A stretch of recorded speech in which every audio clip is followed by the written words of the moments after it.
Hi, I'm Jennifer Zhang, and today I'm going to tell you about text alternatives.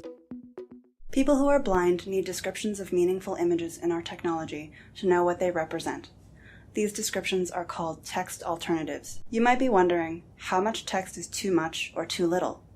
It depends on the context.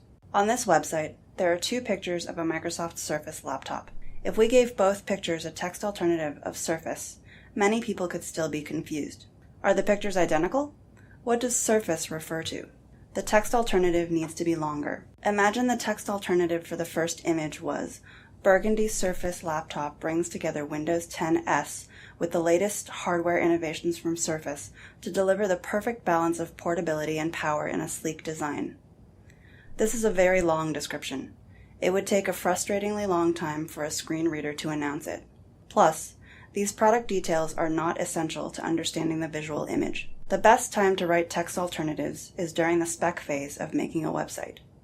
A good text alternative for the first image would be Burgundy Surface laptop. The second image could have a text alternative of Cobalt Blue Surface laptop. These are good text alternatives because they are concise and accurate. Now the website matches the spec and the visual content of the image has been clearly communicated.